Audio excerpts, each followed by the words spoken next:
Welcome back to Out of the Blank. Nick, I'm nice. It's nice to have you here. Do you want a seat at the table? I guess. I don't know. Questions? Good to be back. Feels good. Last time I was on, we focused a lot on the lawyer part of the drinking lawyer. So it would be a little bit more fun. I figured it'd be more fun to focus more on the drinking part, which Why is is why fun? the Why is it drinking so fun to everybody? They just want to get drunk on the lake. What is it about it? Why do you find it fun? so it's less about the drunk and the unruliness, I would say, and more about the experimentation, trying new things, seeing new styles, visiting new breweries, going against the advice of TLC, chase those waterfalls. But yeah, I think a lot of it kind of like it's difficult because I think the pandemic put a stranglehold on a lot of it as well too. Not only on the business aspect of thing, but also personal reasons as well too. I think when it opened back up, I live in a beach town. It's a beach resort. Everybody's drinking constantly. There's clubs on corners. I mean, it's that type of experience where when it first opened back up, that's all people wanted during the pandemic. Instead of worrying about going back to their job, was like, just want to go out to bars again, just want to go out to restaurants again. And I thought of it more of like an alcoholic perspective, but I go, well, then there's also the personal experience and the stories I was hearing about people that were just wanting to have a drink out there with some friends and have a really great night to really explore and experience. I think that's part of it too. Unfortunately, I used to work at a liquor store as well, and there were the people that came in whose hands were like shaking because and buying like the crappy vodka and like the low end stuff, who just needed to get through the day. And that was really, really, really sad. And obviously, the pandemic made those things and amplified like our worst tendencies. This is coffee, by the way, not actually anything alcoholic.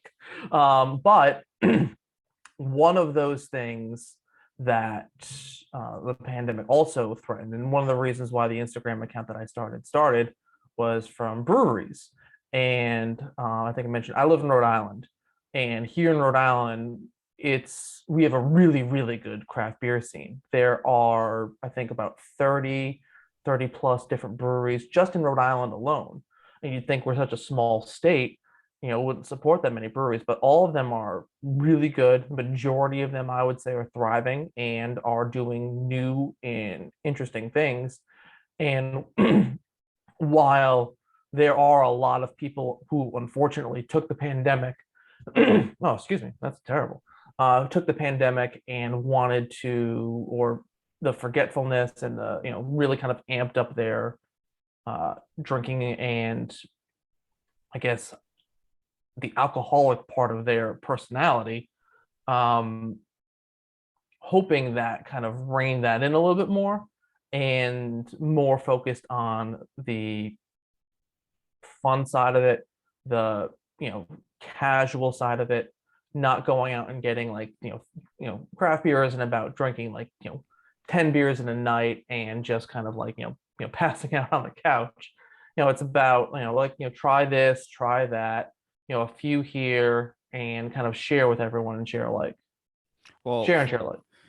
during the pandemic, the weird thing was that I didn't even notice this perspective was they never closed down liquor stores because people going through withdrawal, they didn't want the ICU beds being filled up with people that were going through withdrawal symptoms of no alcohol. They prefer to stick it to strictly COVID patients. And I was like, damn, there's like people that were actually experiencing those types of things. And then when I was Yeah. in, I drink for all rare occasions, basically. If it's a birthday thing or if it's I'm going to a friend's house, I prefer to be at like a home place to be able to drink. If it's a craft beer, sure, but I've never really had good experiences with beer, so I really try not to drink beer. It's more of like I drink the little 99 bottles, but I put them in a slushy that's a whiskey slushy, and then you drink it that way, like a child, like a child.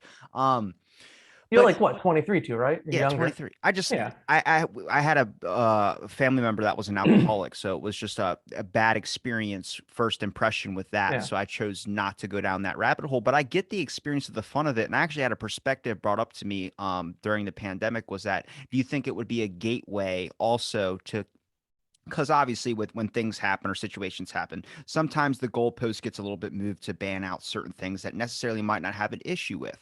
And that goes down to someone mentioned, do you think this could be a kind of like a still point for alcohol? Because during this decision, a lot of people started crafting their own beer at home, also baking sourdough bread, but then a lot of people also looked at inside of themselves to see if they necessarily were drinking because they actually like to drink or was it just something to get them through the day. And a lot of people actually went sober from this. Actually, if you look at like addictions counseling, all these things, there was a high admission rate more after the pandemic was over with, or even, because it was hard to do Zoom classes online during the addictions things. But a lot of people went to these centers to go look for these kind of instances for help, mostly because they didn't feel like they needed it anymore. And I was like, man, that'll be very strange if during the pandemic you saw a lot of people just quit alcohol to where it's a legal thing. Obviously, it's legal. It's fun. It's social lubricant, but at the same time doesn't necessarily get put in the best light of things. And this is where it comes into your aspect, where it comes into a more of a better side, where it's tasting craft beer, it's having an enjoying experience, it's not getting super hammered to where you can't remember the night before, but it's more about consuming a product that someone created and really appreciating the art in it. Because through, I've been diving into a different art route besides just conversational and podcasting form to doing paintings and things. You start to really appreciate a different perspective of art, and art can also be seen in craft beer, can also be seen in multiple other different methods of just creating anything. Yeah, and that's where, I mean, I've been a craft beer nerd now for, I mean, I started it like when I was 21, and like my dad was a little into craft beer, not a lot, not very into it. He went to a couple of breweries here and there, and but drank IPAs, which is kind of like the new fad, or I shouldn't say the fad, but because it's been the thing that everyone's been into for the last 10 plus years for craft beer. You go to any craft beer brewery, they have at least one or two IPAs on tap, and at least that many in cans if they're doing cans to go. And I started, and it's something. There's another podcast that I listened to about like craft beer and stuff like that, and they brought up what we call the quote unquote the gateway beer, the beer that got you from like the macro, your Buds, Bud Lights, Natties, Millers, Keystones, like that took you from that area of the beer spectrum and brought you into the craft beer light, as it were.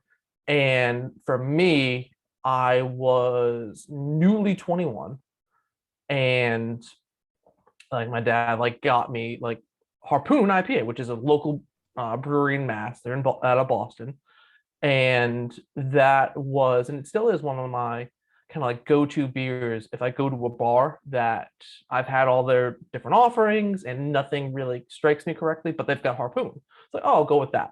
So to me, that was kind of my gateway and my start down like the craft beer like path. And even now, there's a really funny meme out there that shows like the evolution of the craft beer nerd, and it's like the evolution of man, like from like the primordial fish to like the higher ape to like Neanderthal, like the lower human to like standing up human. Like everyone's familiar with that like evolution. The Darwin timeline, yeah. Yeah. So it's that, and it shows like the craft beer nerd evolution goes from like lager to IPA to stout to sour, but then back to lager again.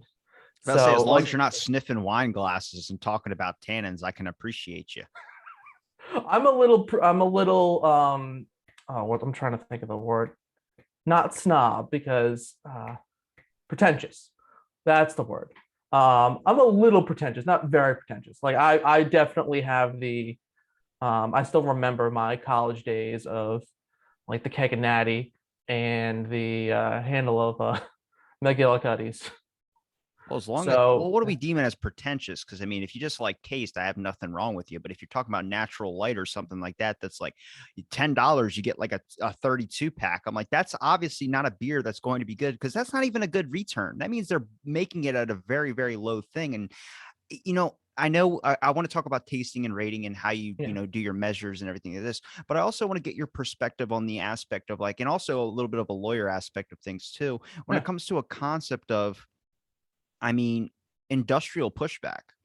We're seeing that happen a lot more now. And I don't know if that's a causation of the pandemic or if people are just appreciating more of what's going on now. Like there's a lot more support, obviously, when it comes to working conditions as well. And there's a lot of corporational cutout when it comes to an aspect of like people aren't really liking the corporate stuff anymore. This is where it boils down to small craft batch brews or anything like that, where anybody's just making it out of their own, making a label for it. I have plenty of friends that are just craft beer enthusiasts or they're makers of their own. I don't drink alcohol, so I'm like their perfect friend for because I never asked them for one. But it's a concept of you really appreciate the art that goes with it. You appreciate the label making, you appreciate everything like that, but it's also like a entrepreneurial journey and a business ship. And I mean, if what we're seeing right now, the best example will be the Kellogg strike.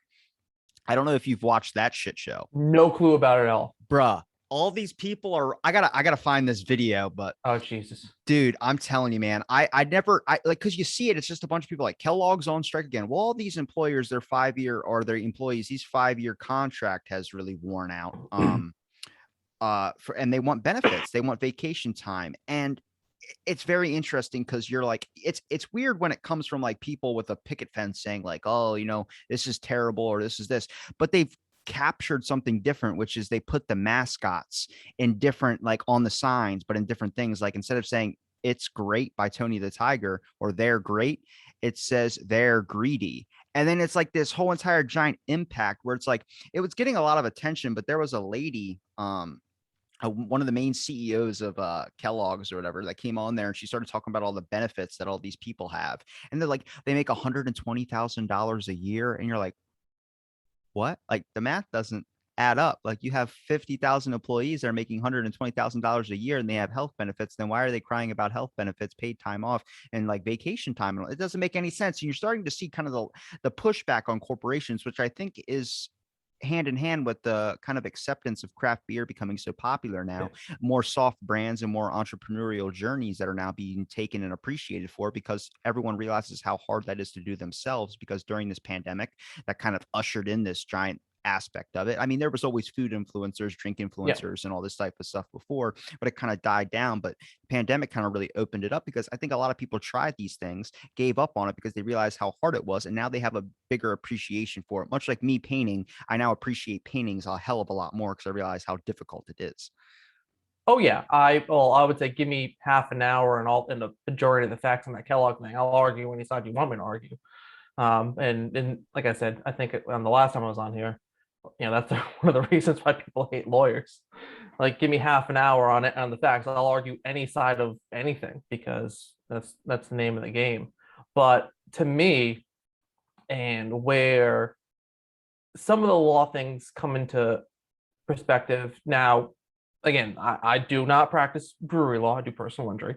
For brewery law, because I actually it is something I'd be interested in at some point down the road, being like an in-house counsel for some big brewery or something like that. But you'd have to know like property law, zoning, intellectual property, stuff like that, and probably the FDA guidelines, because each state, and the only reason, again, I just, being a legal nerd and a beer nerd, pick up a few different things here and there.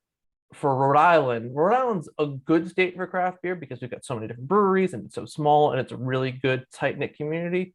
But the state doesn't really help out a lot. They just passed recently a law where breweries can only sell you 2 cases of beer, which is, I forget, it's 48 cans. And I forget it was a specific ounce requirement, because there's also bottles and stuff like that. Massachusetts, our neighbor to the north, their limit is unlimited. Any brewery can sell you as much alcohol as they want directly to you. I think New Hampshire is similar with their unlimited.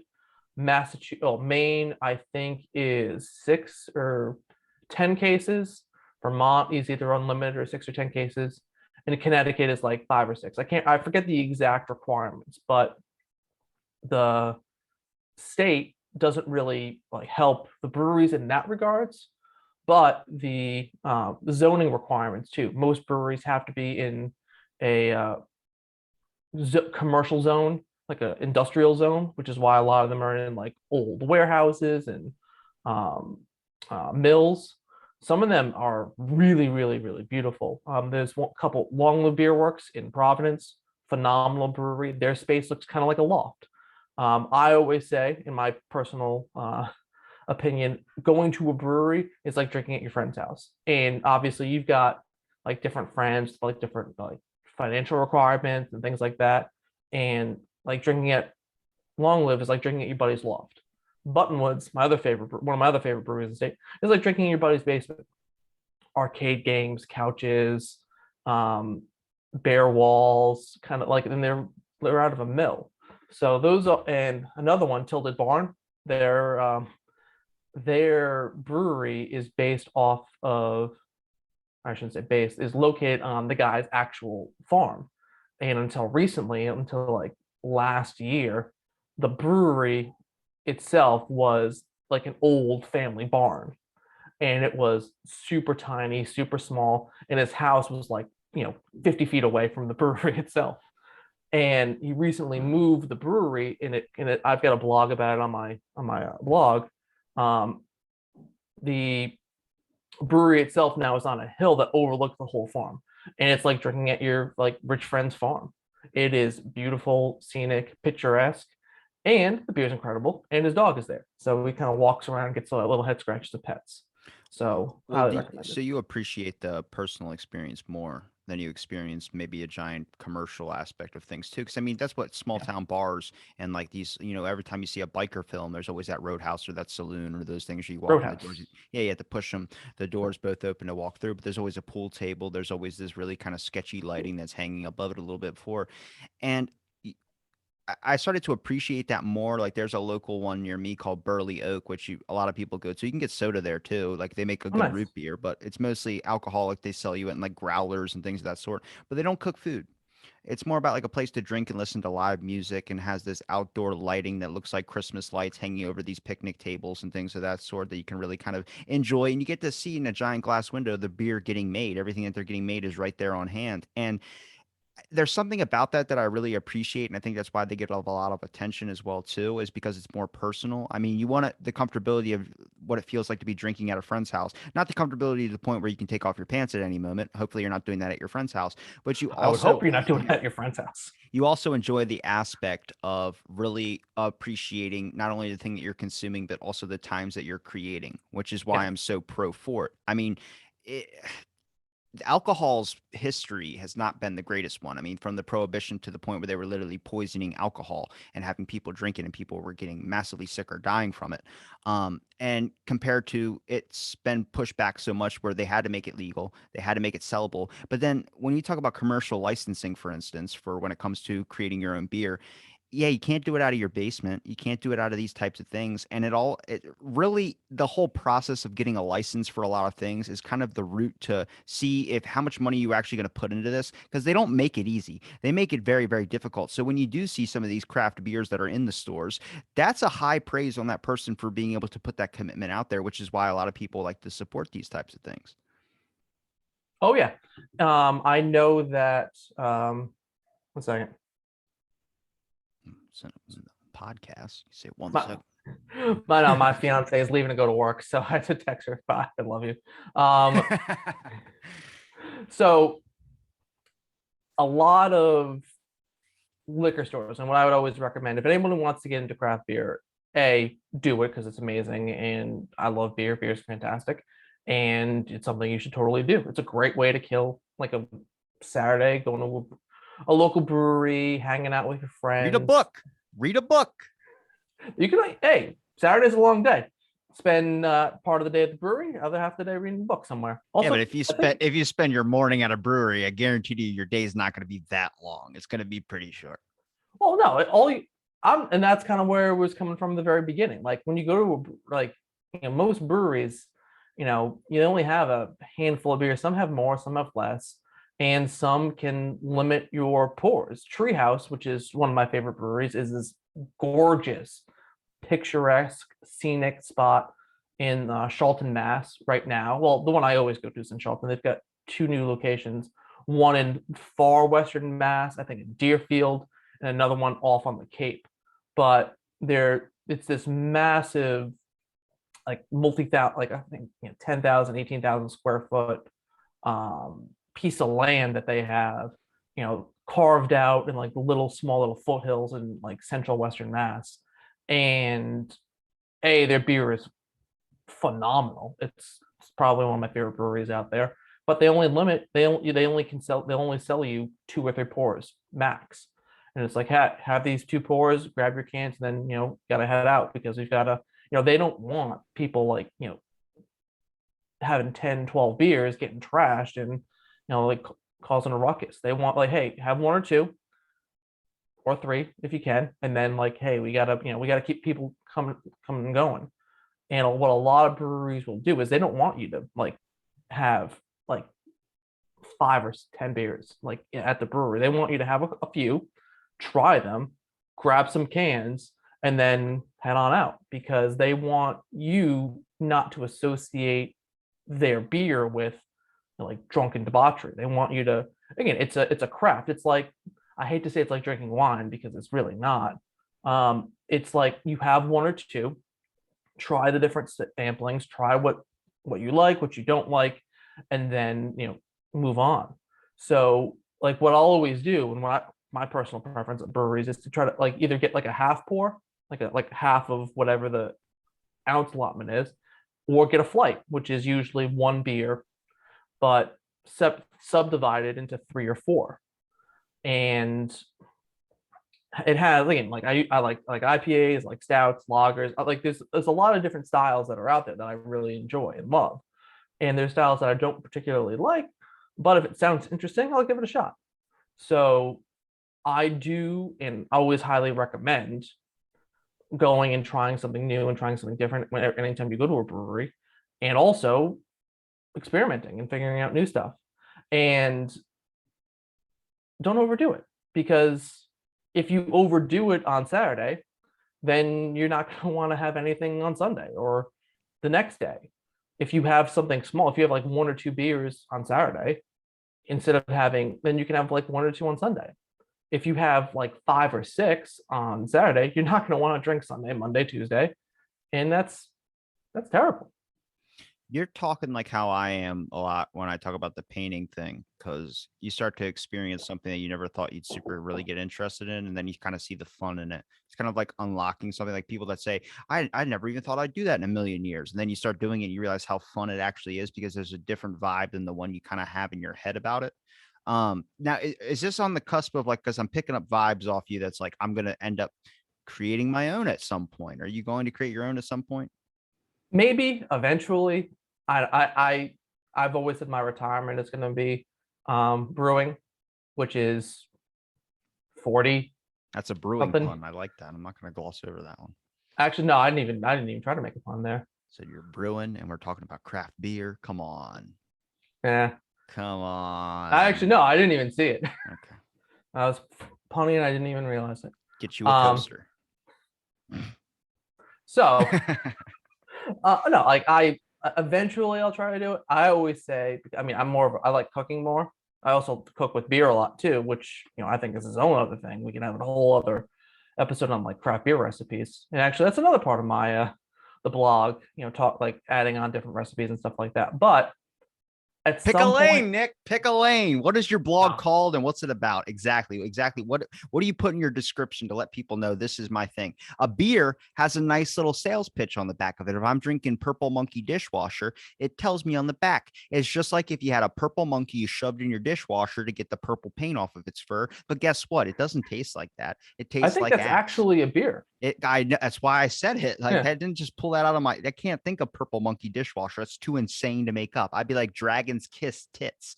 That's a better one. Shout out Evil Twin. That's an Evil Twin beer. Jesus, too much out there. I try. Well, no, the blog is the drinking lawyer because I figured it was something easy, and I post about breweries that I've been to. I have a series affectionately called Road Trip. The Rhode Island Craft Brewery Association, the Craft Brewers Guild, which I think the majority of states have one. So, sales pitch: if you are in a state, just look up your state's Craft Brewers Guild in the United States. I'm not really sure what happens outside the United States. Did you say but guild? Guild, yeah. And it's like there's cults in my. That's like when I found out there's a fucking building that says Freemasonry on it, or not Freemasonry. Jehovah's Witnesses. I was like, what is this shit? They're in my town too. They're everywhere. I know. But Just stay off my lawn. I don't care. my ADD is bad, so like every so often I'll get like oh, let's go down that. Like no, I need to focus right now because sales pitch. So because it is a really cool thing, Brewers Guilds, each state has one, and each state typically has a Brewers Guild passport where you can get rewards or special things if you go to X amount of breweries on your Brewers Guild passport. Rhode Island has one, Massachusetts has one, Maine, I believe, has one. I think even Maryland has one. Oh my God. It's like Starbucks. When you get the fucking app on your phone, you can just, you're saving up drink points to get a voucher. I'm like, oh my God, just give me the Michael Jackson CD and the fucking coffee. But it is really cool because there are places like I'm a Rhode Island person, and I think I mentioned driving 15 minutes outside of this in the state, I objectively complain about. Outside of the state, not a big deal, but inside the state, always a little upset about it because in 15 minutes in Rhode Island, I can come across like, oh, we're gonna go 15 minutes away to go to this restaurant. Like there's a restaurant 5 minutes away that is equally delicious. Why are we going 50? Why are we traveling 20 minutes to go somewhere where I can have it in 5? Very impatient like that. But again, chasing those waterfalls, there are really good breweries in awesome locations all throughout Rhode Island.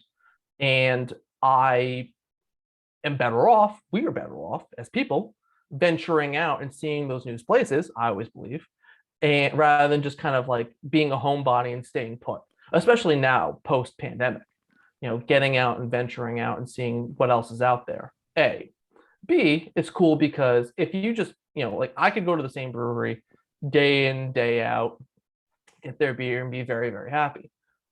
But again, variety is the spice of life.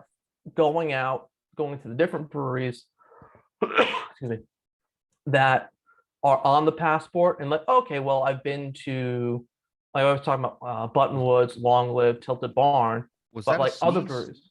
No, it was a cough. Okay. I was about to say, I gotta say, bless you. It was a cough, and I had like a little coffee stuck in my throat. So I just finished the cup. From all that liquor. I was also unrelated. If I didn't have to work in like 20, actually, if I didn't have to work later today, I would have a nice little coffee stout right now because coffee beers in the morning are fantastic, but also mildly alcoholic and kind of ruin your day. Not ruin your day, but like take your day wildly off track. I think once you notice it's like a necessity, like I went to my liquor store and I got these 99 bottles and I was getting like 5 or 6 of them. And I asked the guy, I was like, you know what? I come in here to get these like for like when I'm going to my buddy's house for the weekend, we'll watch a movie or something. I think that's why I like the Joker so much. I watched the Joker while I was like a little bit trashed and I was like, I'm fucking really enjoying this. It's a great movie. But I asked him, I was like, yeah, man, thanks for not making fun of me while I get these like 5 or 6 little small little 99 bottles. And he goes, well, why would I make fun of you? And I'm like, well, everyone comes in here, gets like a thing of tequila, a giant bottle of whiskey or something like that. I'm getting these little tiny 99s. He goes, you know, those are 100 proof, right? And I'm like, 100 proof? He goes, yeah, that's why it's called 99s. Is 100. Yeah. I was like, whoa. He's like, I thought you were an alcoholic. I was like, damn, I didn't even. That's why 2 of them got me trash. I just thought I was a lightweight. No, I was gonna say like 99. It's a high proof spirit. Most spirits I want to say are like 80 proof. Like your standard whiskey, your standard vodka is usually 80 proof. Anything less than that, I think I forget the exact. I'm thinking off the top. I think anything that's 40 proof or lower is a liqueur and not a liquor. I forget what the line of demarcation. LaCroix. The sparkling Like I said, little pretentious, not very, but little. I actually the liquor store I used to work at, shout out Brookline Liquor Mart in Boston. They one of the you shouted out like they're fucking listening. I don't think our viewership's that. I don't think so either, but they one of the best jobs I've ever had, including like I would say the best non-attorney job I've ever had, because we got a really nice employee discount, and we got because he wanted us to try all the different beers, liquors, wine, things like that. and the stock we had was immense. These insane bottles of wine, these like ridiculously expensive whiskeys, scotches, bourbons, vodkas, tequilas, and really good craft beer. And there was a few people that would come in because we would do wine tastings on Saturdays that were free.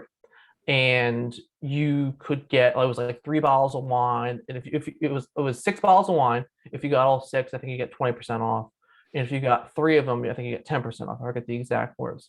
I'm not sure if they're still doing those, but again, highly, if you are in the Boston area, go to this liquor store. They're amazing.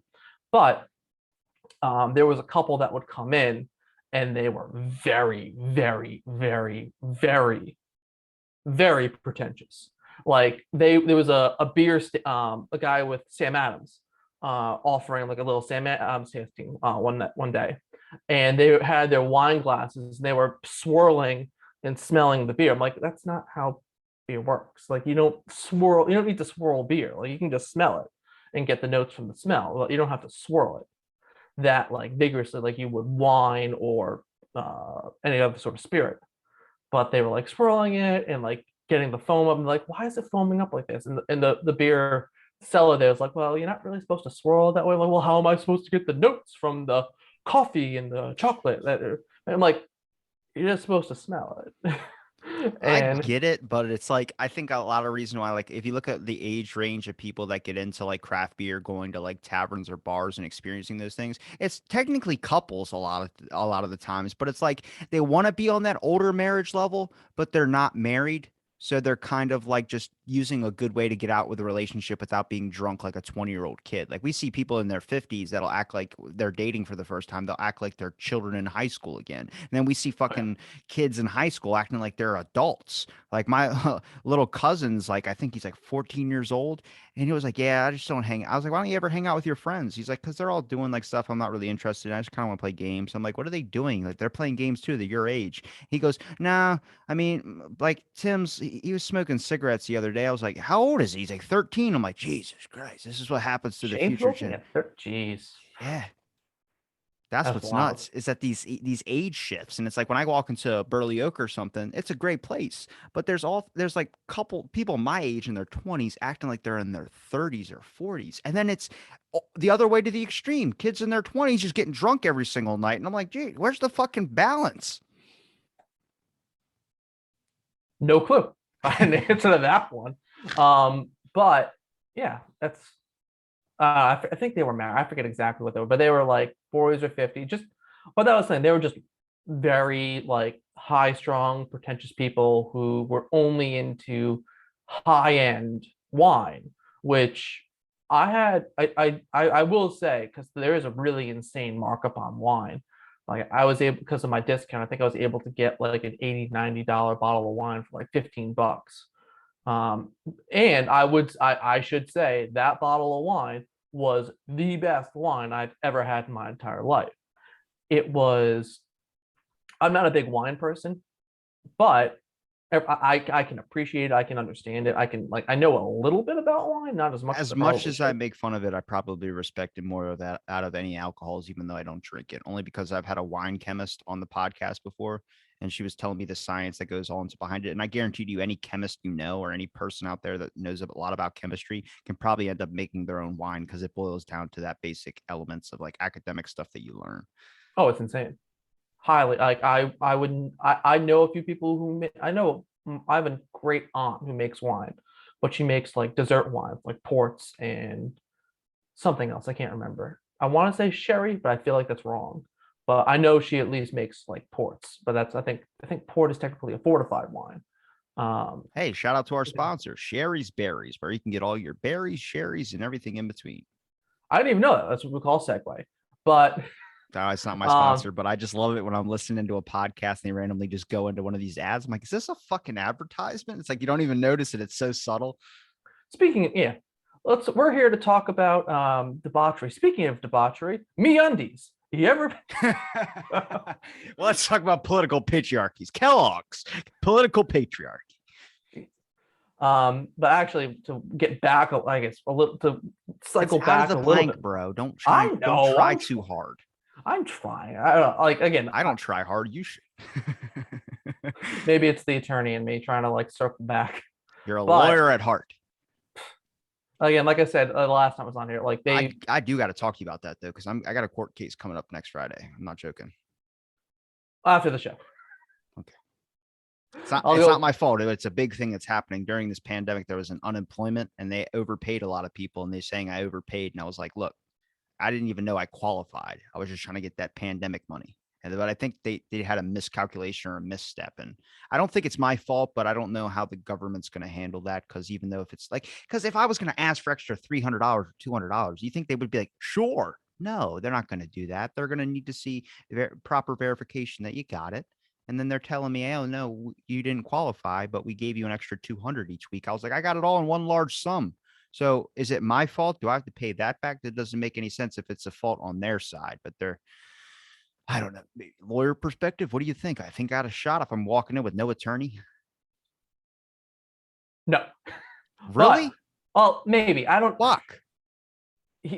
Your video viewers are gonna like see my eyes darting and thinking, because I'm in my head. I'm trying to think, because I don't practice in Maryland. I beat John Hopkins. I think I got a shot. I swear to you, I beat him in a medical thing. So yeah, you told me about that. That's awesome. I got a shot. Yeah, everyone has a shot. I get lucky too much. That's what it is. That and claw machines, I'm a god at. Oh Jesus, claw machines. Oh my claw God. Machines. Yeah. I've never won a claw machine. Back to the lawyer thing. I got shot. Oh yeah, no. So I don't know.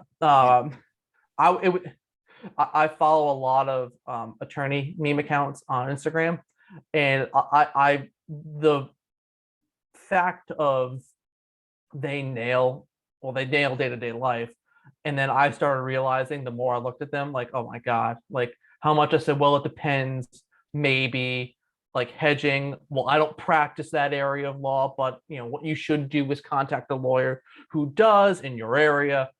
It's insane. But I would say, again, I don't practice law qualifiers. I do not practice law in Massachusetts. Not Massachusetts. I practice law in Massachusetts. I do not practice law in Maryland.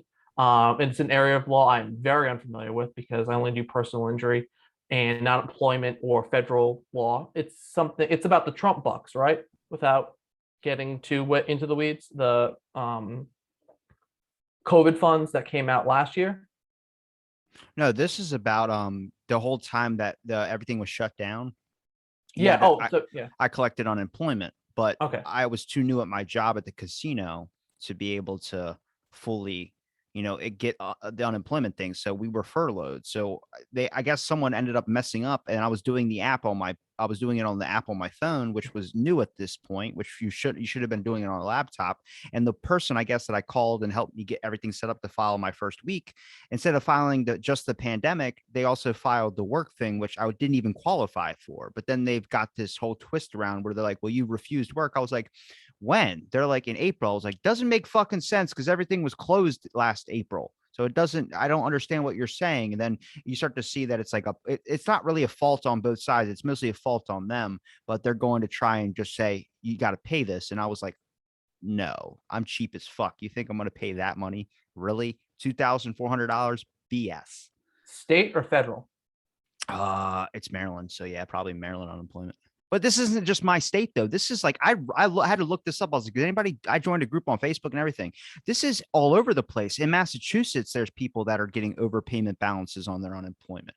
And you start to realize is that all the systems were in such a panic because this is the first time the world has ever shut down. That's why I say this pandemic is like, it's a historical event, obviously. Yeah. But it's something that's completely changed a lot of shit, which is why my buddy had a good point about maybe being a prohibition of alcohol or bringing up a bigger sales tax on it. They're bringing up taxes out of that not a lot of people are realizing yet, like that infrastructure bill that was passed. I don't want to get too heavy into politics, but I just read this recently. They upped something where, oh yeah, $600 transactions.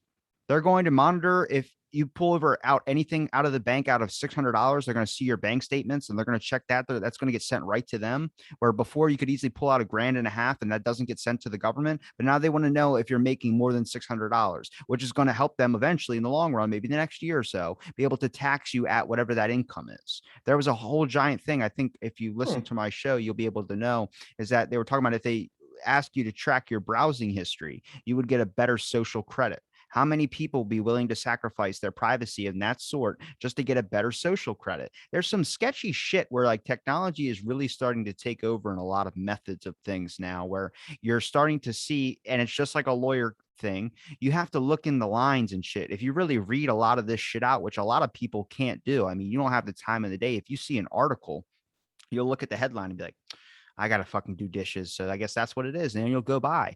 But if you really read this stuff too, you start to see like, and even happens with my fucking favorite thing, the lab theory. I'm like so pro that theory. It came from there. I heard the guy from the CNN medical officer on Joe Rogan say it probably came from there because all the lying that was going on with everything. Even a person that's a friend of his that lied to his face. And he goes, but you got to read these headlines. Dude, I click in the lab thing on Google. I read a headline. It says it definitely came from there. I click it. I'm like, let me hear it. It goes, well, it's a high probability. I'm like, you fucked me. You fucked me. I clicked it. You got me. You got me, clickbait. Hey, at least they're getting a second team to investigate it. The WHO is like, we're going to get a whole new team to investigate this because some of you guys had pockets with China. And I was like, oh, what's going on? I do not need the government to look at my web history, not because I'm looking at like something nefarious or anything crazy, but they think I'm schizophrenic. Because I'll search from like a Sopranos quote. How to build a bomb. No. I'll look at like someone's. I'll look up somebody from like the Sopranos, and then I'll look up like a law history or something on Google for like a statute, and then I'll look up something from like The Office, and then some other movie, and then I'll look up like a historical fact, and then I'll look up like I'll look up client information. I'm trying to find somebody, and then I'll look up something like another statute. I'm all over the place. I miss the days when you could look up chlorine bomb on your internet and not be put on a watch list. Like, you know what a chlorine bomb is? You put chlorine in like a water bottle or something like that, and you shake and you go 1, 2, 3, and you throw it right before it goes and it explodes. There are times you get your fingers almost blown off and shit like that because you would hold it too long and then it'll explode. I did that with dry ice back when I was like a teenager. Same difference. Oh, God. But more people are going to have chlorine on them than dry ice. Just be 100% honest. Yeah, actually, probably. I did. Well, now I get Butcher's Box. Shout out Butcher's Box, and maybe they'll sponsor me. Sponsor you, sponsor me. What are you doing sponsor wise? You're what? Okay, here it is. Here's the essential question that goes back to the beer thing. Like I said, it all folds back around. Don't try too hard. When you're looking at the concept of your blog, what's different about yours than any other person that's out there doing a blog? Because I think blogs are an essential point, just like reaction videos or taste testing videos right now, much as food influencing was before, because essentially people don't want to go to these places. Actually, they want to hear it from somebody else. And I think when you're doing a blog, you got one person that already dominates the reaction thing, no matter what the subject is. And that's Dave Portnoy with his fucking pizza reviews. I love Barstool, and maybe at some point I'd write for them, but I love being a lawyer too much. I'd only have to do it part-time. The whole blog situation that I haven't written it in a while. I've been posting on Instagram a lot. Blog about my episodes, whatever ones you listen to, just give a brief rundown of what the hell I was trying to interpret. There you go. Well, no, mine is like my blog comes from reviewing craft beer. I do a New Brew Thursday. I used to do one most Thursdays. Started at the liquor store where I would work Thursdays and Saturdays mostly. And when I would work on a Thursday, again, we were allowed to have a beer or have a drink. It was like, don't do anything crazy, but like if you want at the end of the night, like, you can open a beer, that's fine. It's not a big deal. And like me and like two of the other guys at the store where I was working, we would essentially buy beer, split it between the three of us, and like try it just to see something new. And every time we'd get something new or different and give it a shot. And that's how. And then I started like checking it in because I have Untapped, shout out Untapped, and we would. None of these are sponsors. I'm a big free ads guy, mostly because no one sponsors me, so I'm trying to just throw it out there. I said I'll sponsor you. What else do you want? Free shit? No, it's actually that's something that Portnoy used to do with Barstool. They would he would put screenshots of advertisers that weren't advertising with him, but he would like put screenshots to show that, oh, people are advertising, but they weren't advertisers in the paper. Back when Barstool was a newspaper, like 15 something years ago. But anyways, so I would check those beers in on Untapped. And around this time, Untapped started a badge, New Brew Thursday. So I was like, oh, this is a badge. I want it. So I kept, anytime I would try a new beer, it would typically be on a Thursday because the liquor store, we would try new stuff. And then I wanted to get the badge. So then I was like, oh, let me adopt New Brew Thursday. So I would write a blog about a new beer on Thursdays. I think I got one coming out Thursday. Excuse me. One of the new beers from Treehouse that I've never had, that I've been dying to try for a long time. And there's that. I also cook a bunch. So I post recipes that I've been tinkering with and playing with. I have an amazing jerk chicken recipe. Shout out Allagash. It takes a long time, so you gotta be. It's a labor of love. Send me some jerk chicken. I got the recipe. You can make it yourself. It's on the blog. I don't even know how to cook rice properly, so let's not dive down that rabbit hole. It's a Let me start this. It's a 48-hour brine. Jesus Christ. 48-hour brine. Fuck. I don't even like putting things in the crock pot. 24-hour marinade, and like another no, it's a 48-hour brine to a 12-hour air dry in the refrigerator, and then a 24-hour marinade. Not to mention the fact I put it on my smoker and it smokes for 2 hours. How much time are you spending making a jerk chicken? It's probably a 4-day, 4.5 day like period of doing it. So if you want, you can shorten it to like 2 to 2-3 days, because you can shorten the brine to 24 hours. If you want jerk chicken on Friday, you got to be cooking that motherfucker since Monday. That's nuts to me. That's crazy. That is intense, man. Holy shit. It's good. It is. I will say. I fucking hope. I hope after 4 days. Really good recipe. I also, let's see what else I've got. Like another wing recipe that I have. And again, that's another one. 24-hour brine. Brining, when you like with beer, is one of the best ways to cook. If anybody who wants like a good turkey recipe, like for Thanksgiving's coming up, take your turkey and brine it, not only in like salt, sugar, and like herbs. Take either a stout, a brown ale, or either a Belgian wit or Hefeweizen, which is a German instead of Belgian. But take one of those 4 beers, depending on the flavor profile you want, and put that in the brine and sub out like 12 or 16, like a cup of water for the beer. The enzymes in the beer, or the beer helps to kind of tenderize the turkey or the poultry, and you get a more flavorful brine.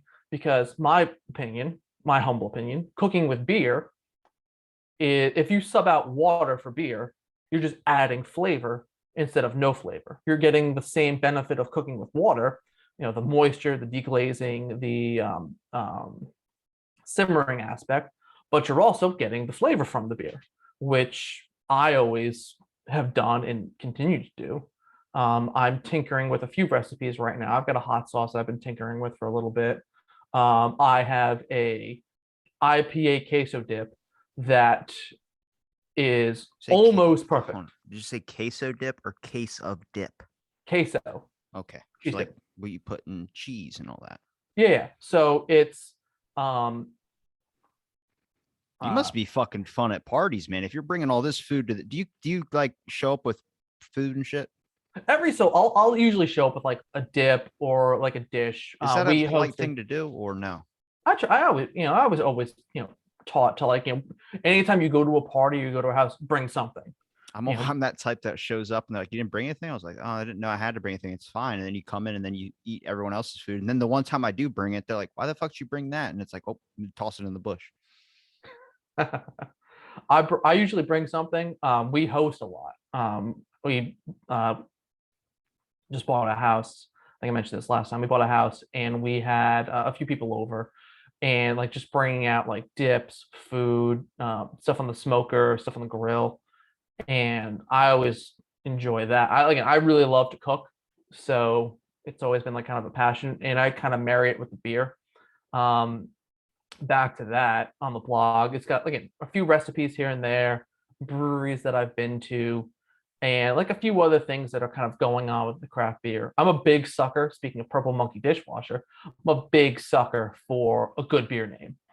And I think one of my earlier blogs, like back when I first started the thing a few years ago, I blogged about like beer names, and I kind of opined, you know, is a beer with a good name better with the better name, or would it still be good even if it had like a simple name? So Well, I that's a tough debate because what happens yeah. if you got a good beer name, but the beer tastes like shit? Then it's like, well, it didn't live up to the name. It's got to be just good enough, but you got to know that your recipe's got to be good too. So it started a few years ago. I went to the Rhode Island again, the Rhode Island Brewers Guild. Shout out because they're a fantastic organization. Has or had a beer festival every year. They haven't had one for the last couple of years because of COVID, but it's the Rhode Island Brewers Guild or Ocean State Beer Fest. And the first time I went back in like 2016, one of the breweries was Proclamation out of then West Kingston, now Warwick. Fantastic. Did you say Ocean City Beer Fest? Ocean State. Oh, I'll say I live in Ocean City. I'm like, what the fuck you doing down here? Not close, but Ocean State. And it's a great event, but they had again Proclamation was there with their bunch of their offerings. Again, one of my favorite breweries in the state of Rhode Island, and they had this awesome sour called the Wrath of the Alpaca Magi, or it's like the Alpaca Magi series. There's like the Wrath of the Alpaca Magi, the Excursion of the Alpaca Magi, the Infinite Ascension of the Alpaca Magi. There was one that was like the Return of the Alpaca. It's a really funky sounding beer name, and I think the one I had was the Amazing Adventures of the Alpaca Magi. And I was like, I have to try this beer. The hell's Like the Alpaca Magi? just because of the name. It's a great name. Gotta try it. And I tried it, and it's a fantastic, phenomenal sour. One of the best, still one of the best sours I've ever had. All the Alpaca Magi's are incredible. And then I was like, is it good because the name is fantastic?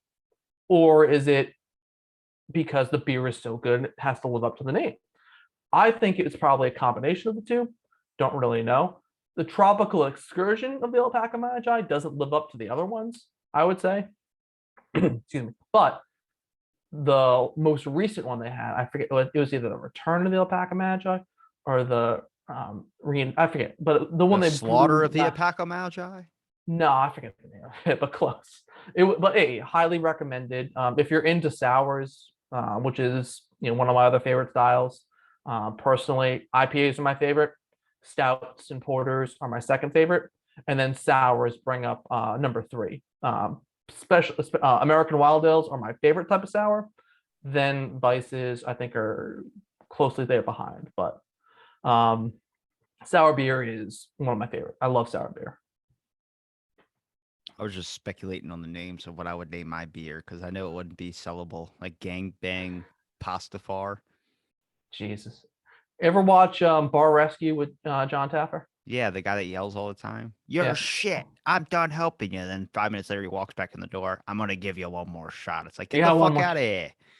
Well, no, like and whenever he goes into like one of them, like they call it the hot pussy shot, or the O face thing, like the most ridiculous, like overly sexual stuff like that. He's like, that doesn't sell, and then it doesn't sell because it's terrible. But you could probably put if it was delicious, they probably would drink it. But it's one of those things. I don't know. Anyways, I not bet you sure. he's really nice outside of the show. But every time you watch something like that on TV, you need to be to like the worst parts of the extreme. Like Gordon Ramsay with the idiot sandwich meme or whatever. He's not really that mean of a guy. He's actually really nice, but his Yeah. show is like all about like what's going to get you views. Make somebody cry until they shit themselves, and that's what he does. Well, him on like MasterChef and MasterChef Junior, it's like completely different. He's an asshole to some of them kids. I've seen it. I thought he'd be nicer to the kids, but then like I forgot what he was saying. There's a one one that's a clickbait one where he's like, "What are you blind?" And the lady is blind. She's like, Yeah. No, "Yes." I've seen. Yeah, she won MasterChef that year. No shit, because he called her blind.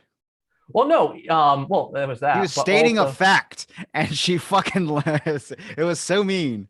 there's one. It's like it's very very pretty or it's beautiful because because she's like all freaked out and he's like no, like you did it really well, like it looks good, it smells good, and it's like even if I like, and he's like stop doubting yourself, and she's like crying and everyone else is crying.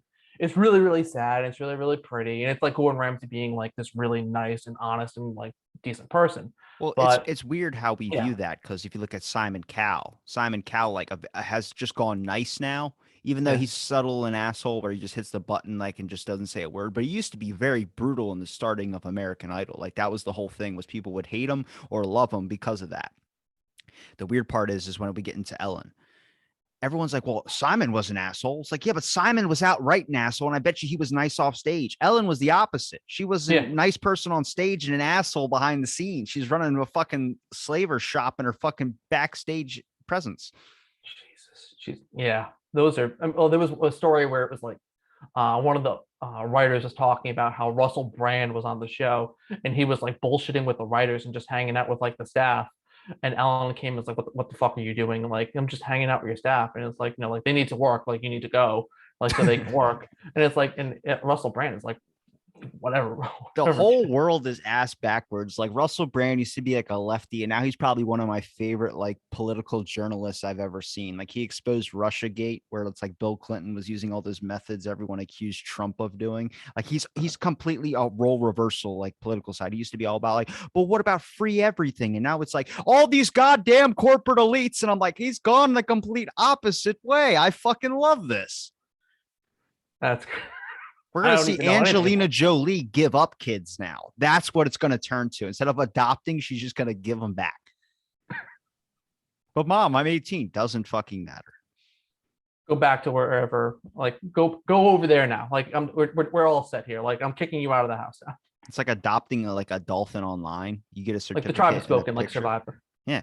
Well, it's like when you adopt a dolphin online, you get a certificate. But it's like, do you really own that dolphin? Does he actually exist? Or is it just the same photo they give for every single fucking person that adopts a dolphin? It's like buying a star. Yeah, like what the hell is that? Anybody could buy a star. It's weird when they start saying, "Would you like the pro package or the upgraded pro package?" It's like, what the fuck? How many different stars are there? Well, you can get a star with a third nebula crust on it. It's like I don't fucking think you are telling the truth. I mean, there is an infinite number of stars, but at the same time, there's only so many stars you can see. And I don't.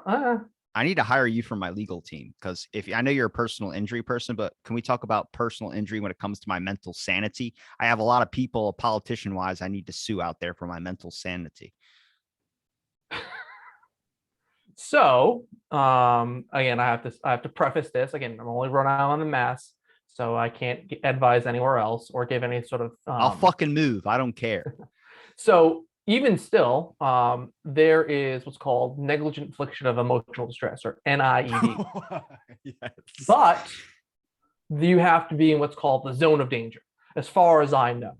And you have to have a close, proximate relationship to the person. There's different examples of that. There was a test case in Mass, yeah, and this is a few years ago, so my knowledge is a little limited, but it's something where you have to argue. It can't be like a politician who's putting you through all of that. That's I think every so often you hear those, but those get dismissed very, very quickly. But it has to be like there was one where a mother was told on the phone, your daughter was just in a car accident. It doesn't look great. And she like runs to the scene and like can hear the daughter like crying in the car about it. And like the daughter ended up like dying like in the hospital a few hours later. She sued under an NID claim, but lost because she wasn't in the zone of danger. The zone of danger is usually she wasn't affected by the car accident itself, just the after effects of the car accident. Had That's she gonna been linger there, for the rest of her fucking life.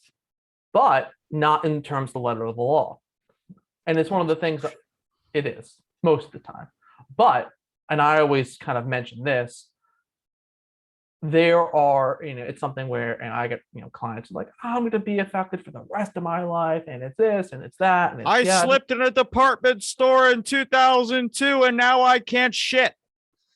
yeah, certainly, like, I get those, not that ridiculous, but close. And it's some of the things where I have to say, like, whoa, like, because you're trying to get them to agree to stuff and trying to get them to like listen to you, and you're like, you have to be on their side, because again, that's what we talked about last time. It's the zealous advocacy. But what I, like, every so often, what I'll say to them and kind of say in general is, look, I'm not saying this, and even the insurance company of the defendant isn't saying this. They're not admitting that your slip and fall in 2000, for this example, in 2002 is causing you not to be able to make a bowel movement anymore. But they're saying it's not their fault. How do I prove it though? You need to get a doctor to say, based on a reasonable degree of medical certainty, it's because of that. I can get a couple doctors to say that. Doctors back in the day used to not be or not be liable for their messed up chicken scratch handwriting. It was all you sign it barely eligible or readable in case there is a issue with it. You're not in trouble for it. They were taught that in medical school. And then it started becoming an issue when someone would write down morphine or write down the wrong thing and it looked like something else and they give the wrong person something else. There was a court case years ago in California where a lawyer was not accused, was dismissed of malpractice.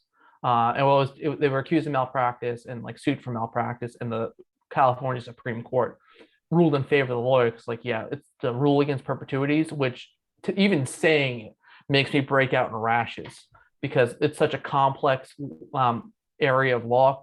Of course they would mess it up. That's fine. It's all bullshit. Pretty much.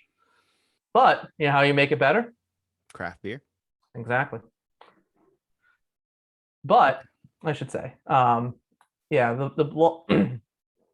one of the things that we were talking about last, again, the Rhode Island Craft Brewers Guild and the beer festivals like that. If you can go to a beer festival, go. Don't overdo it. There are things you can do to kind of help yourself be better. Like, I went to one on Friday, and I'm 33 now, so going to a craft beer fest and trying all the different offerings is what I want to do. But in order to not like I'm going to die the next day, a lot of water the day of and day before. Nice little base, a lot of like starches and like rice and meat to kind of like help absorb the alcohol, and drink the water they give you there. And then when you get home, have another like pizza, rice, something starchy to help kind of reabsorb it. And as you're eating that, water, keep drinking water. Wake up the next morning, only had a little headache. Well, Nick, where can people find your blog? So you can go to, again, www.thedrinkinglawyer.com, or follow me on Instagram at thedrinkinglawyer. See posts of recipes, beers, breweries, and my dog, who has not barked while we were recording this. And I would, another pitch just for everything. If you want to get into craft beer, look up your local Brewers Guild, or go to a liquor store, figure out what you like, and just get a sample 6-pack, mix 6, and keep trying new things, trying new styles. And then when you have a base understanding or kind of the different styles and things that you like, go to the nearest craft beer or the nearest brewery to you and just see what you like, and start down a very beautiful, expensive, but beautiful path. I like it. Trying new things, like walking into a court case without a fucking lawyer.